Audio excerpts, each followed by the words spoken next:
बिस्मिल्लाहिर्रहमानिर्रहीम। अस्सलाम वालेकुम नाज़रीन, मैं हूं डॉक्टर अली और आप देख रहे हैं मेरा फेसबुक और यूट्यूब चैनल। नाज़रीन, बहुत अहम तरीन डेवलपमेंट है, बहुत बड़ी खबरें आपको देने जा रहे हैं कि ईरान के शहर शिराज के अंदर खौफनाक धमाकों की आवाज़ें आ रही हैं और बताया जा रहा है कि कुछ हमला हुआ है। ये हमला किस नौइयत का और कहाँ पे हुआ, इसकी तमाम तर डिटेल्स आज के इस व्लॉग में आपके साथ शेयर करेंगे। जबकि दूसरी जानिब नाज़रीन, भारतीय रियासत उत्तराखंड के अंदर बादल फटने से खौफनाक तबाही हुई है। भारतीय फौज की बहुत बड़ी जो तादाद है वो भी इस वक्त हलाकतों का शिकार हुई है। 100 से ज़्यादा हलाक और ज़ख्मी हैं। इसकी ताज़ा तरीन अपडेट आपके साथ शेयर करेंगे और पूरे का पूरा इलाका नाज़रीन सफ़ा हस्ती से मिट चुका है। इसकी तफसीलात आप जानेंगे। वीडियो की तफसील में जाने से पहले अगर आपने हमारे इस चैनल को सब्सक्राइब नहीं किया हुआ तो आपसे गुजारिश है काइंडली इसको सब्सक्राइब कर लें और बेल आइकन को ज़रूर दबा दें ताकि हमारी आने वाली वीडियोस सबसे पहले आप तक पहुंच सकें। नाज़रीन, हम आपके शुक्रगुजार हैं जो आप हमारे वीलॉग्स को देखने के लिए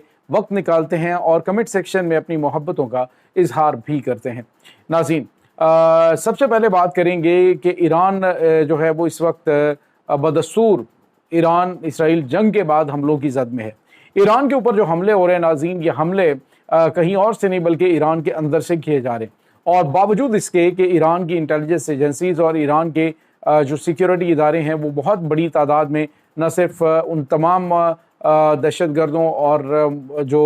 इसराइल की खुफिया एजेंसी मोसाद के साथ काम करने वाले सहूलतकार हैं उनको पकड़ रही है और अंडरग्राउंड जो ड्रोन बनाने वाली फैक्ट्रियां हैं वो पकड़ी जा रही हैं। बहुत बड़ी तादाद में असला और गोला बारूद जिसमें बनाया जा रहा था, ख़ास तौर पे जो माइक्रो ड्रोन्स हैं जिनके ज़रिए हमले किए जा रहे हैं वो नाज़रीन पकड़े जा चुके हैं। लेकिन इसके बावजूद ख़तरात जो हैं वो मौजूद हैं और इससे आप अंदाज़ा लगा सकते हैं कि कितने अरसे से ये तैयारियां चल रही थी इसराइल की जानिब से ईरान के अंदर से उनके ऊपर अटैक करने के लिए। अब बावजूद इसके कि बहुत सारी चीज़ें जो हैं वो ईरान ने कंट्रोल में ले ली हैं, लेकिन इसके बावजूद ख़तरात ख़त्म नहीं हुए। अभी नाज़रीन खबर आ रही थी कि जो शिराज है, बड़ा अहम तरीन शहर है ईरान का, वहाँ पर धमाकों की आवाज़ें सुनाई दी हैं और इब्तदाई तौर पे ये खबर आ रही थी कि कुछ ड्रोन अटैक्स जो हैं वो किए गए हैं, लेकिन बाद में पता चला कि जो हमलावर ड्रोन्स हैं उनको मार गिराया गया है और ये ईरान के एयर डिफेंस सिस्टम के एक्टिव होने पर जो है वो धमाके हुए हैं। और इसके बाद ज़्यादा डिटेल जो है वो जारी नहीं की गई, कुछ ज़्यादा तफसीलात नहीं, लेकिन सोशल मीडिया के ऊपर ये खबर चल रही है कि ईरान में होने वाले हमले में इसराइल का हाथ है जो कि अंदर से उनके सहूलतकारों की जानिब से करने की कोशिश की गई है। तो ये नाज़रीन इस वक्त ताज़ा तरीन मामलात ईरान के अंदर चल रहे हैं। ईरान और पाकिस्तान के नाज़रीन बढ़ते हुए जो ताल्लुकात हैं वो भी काफ़ी ज़्यादा दुश्मन को खटक रहे हैं और उनको काफ़ी ज़्यादा तकलीफ़ इस बात की कि पाकिस्तान खुल कर और एलानिया तौर पर ईरान की हर तरह से सपोर्ट कर रहा है। और ये भी कहा गया है कि आइंदा अगर कोई इस तरह का मौका आता है तो दोनों ममालिक एक दूसरे के साथ खड़े होंगे। नाज़रीन, यहाँ पे आपको ये बताते चलें कि इस वक्त एक और बड़ी और अहम खबर है और वो खबर है भारत के हवाले से। नाज़रीन, भारत पाकिस्तान को धमकियां दे रहा था कि हम तुम्हें पानी की बूंद बूंद को तरसाएंगे। अब आप ज़रा देखिए कि वैसे इसमें कुदरती आफात जो हैं वो उसमें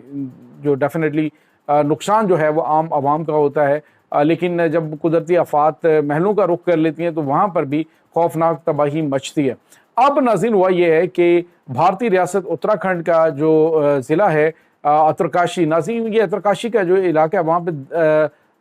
जो धराली गांव है ये बिल्कुल चीनी सरहद के करीब है। तो बादल फटने से, सैलाब, पहाड़ों से जो वीडियोज़ जारी की गई बड़ी खौफनाक वीडियोज़ हैं और इस कदर खौफनाक हैं कि विद इन नो टाइम लोगों को भागने तक का मौका नहीं मिला। और वीडियो में देखा जा सकता है एक बड़े ऊंचे पहाड़ से ये वीडियो बनाई गई कि सैलाब आ रहा है और इतना खौफनाक है कि आने वाहिद के अंदर उसने पूरे का पूरा जो इलाका है वो मलिया मेट कर दिया, बल्कि सफ़ा हस्ती से मिटा दिया। वहाँ पे सिचुएशन नाज़रीन इस वक्त ये है कि वहाँ पे राजपूताना राइफल्स जो हैं इनकी जो भारतीय फ़ौज की वो अपॉइंटेड थी, वो भी उस मलबे ये जो सैलाब की तबाहकारी उसका शिकार हुए। बताया जा रहा है कि 8 भारतीय फौजी उसमें मारे गए हैं और मुतअद्दिद लापता हैं। और इस वक्त नाज़रीन जो मुकामी सतह पर चीज़ें सामने आ रही हैं वो ये हैं कि बताया तो ये जा रहा है जी कि 10 लोग हलाक हुए हैं, लेकिन नाज़रीन जो लापता अफराद हैं उनकी तादाद 100 से ज़्यादा है। जिस तरह से वो सैलाब जो है वो बड़ी तादाद में लोगों को बहा कर ले गया तो उसमें बचने के चांसेस बहुत कम हैं। और वहाँ पे बड़ी खौफनाक सूरत हाल थी कि जब एक गड़गड़ाहट के साथ بالکل پہلے گڑگڑاہٹ سے ہوتی ہے اور پھر جو ہے وہ سیلاب اس انداز سے آتا ہے جیسے کہ ایک گولی کی سپیڈ سے ہر چیز کو وہ فنا کر دیتا ہے۔ ناظرین یہ وہ علاقہ ہے جو دھرالی گاؤں ہے، جو وہاں پہ ایک بڑا قدیم جو ہے وہ ہندوؤں کا مندر ہے، اور وہاں پہ لوگ جو ہے دور دور سے وہ پوجا پاٹ کے لیے آتے ہیں، اور اس وقت بھی وہاں پہ بڑی تعداد میں لوگ موجود تھے، اور وہاں پہ ہوٹلز جو ہیں ان کو بہا کے سیلاب لے کے جا رہے ہیں، باوجود اس کے کہ اب شدت اس میں نہیں رہی، لیکن جو پہلی لہر ہے اس کے بعد سے لے کر ابھی وہاں پہ شدید صورتحال ہے، اور جو بچے کھچا ایریا ہے اس کو بھی سیلاب مکمل طور پہ تباہی کا شکار کر رہا ہے۔ ناظرین یہاں پہ آپ کو یہ بتاتے چلیں کہ اس وقت بھارت کی مختلف ریاستوں کے اندر بھی ہائی الرٹ کیا گیا ہے۔ یہ ناظرین بادل پھٹنا جو ہے یہ کہتے ہیں کہ 1 گھنٹے کے اندر اگر کسی 5 سے 10 کلومیٹر کے علاقے کے اندر 10 ملی میٹر تک بارش ہوتی ہے تو اس کو بادل پھٹنا کہتے ہیں، لیکن یہ جو محدود ایریا 10 کلومیٹر کا ایریا اس کو متاثر کر سکتا ہے، اس کو تباہی سے دوچار کر سکتا ہے، اور بعض اوقات ایک جگہ پہ ایک سے زیادہ بادل بھی پھٹ جاتے ہیں تو وہاں پہ پھر صورتحال بہت زیادہ خوفناک ہو سکتی ہے، جس طرح کی کہ یہ ابھی وہاں پہ ہوئی ہے۔ تو ناظرین حالیہ دنوں میں بارشوں نے پاکستان کے اندر بھی بڑی تباہی مچائی ہے، بڑی تعداد میں لوگ مارے گئے اس میں، اور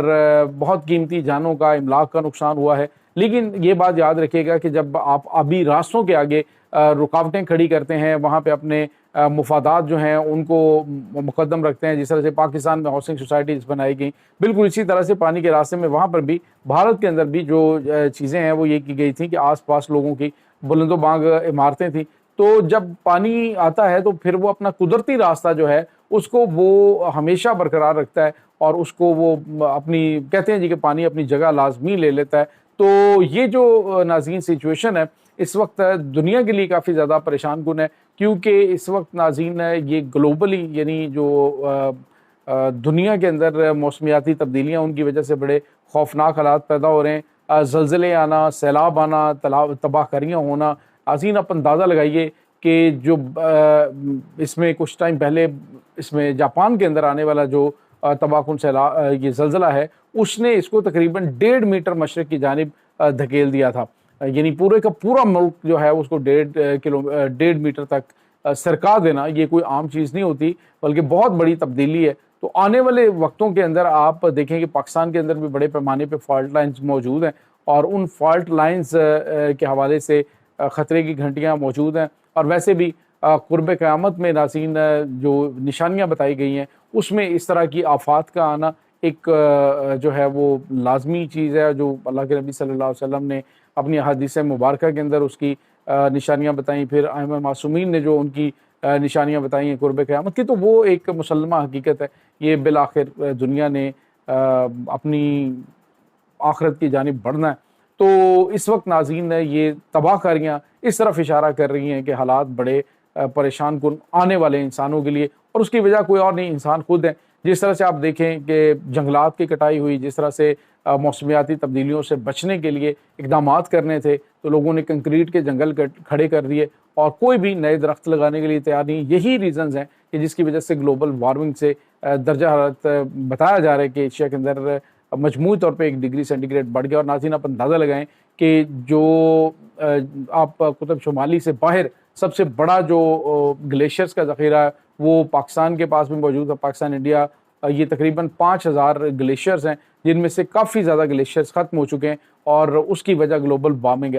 اگر ابھی بھی انسانوں نے ہوش کے ناخن نہیں لیے تو پھر حالات جو ہیں وہ بڑے پریشان کن ہوتے ہوئے دکھائی دے رہے ہیں۔ یہ ناظرین اس وقت تازہ ترین اپڈیٹس ہیں۔ اس تمام صورتحال کے بارے میں آپ کا کیا کہنا ہے؟ کمنٹ سیکشن میں اپنے خیالات کا اظہار ضرور کیجیے گا۔ انشاءاللہ بہت جلد ملتے ہیں ایک نئی ویڈیو میں، تب تک کے لیے اپنا بہت سارا خیال رکھیے گا۔ اللہ حافظ۔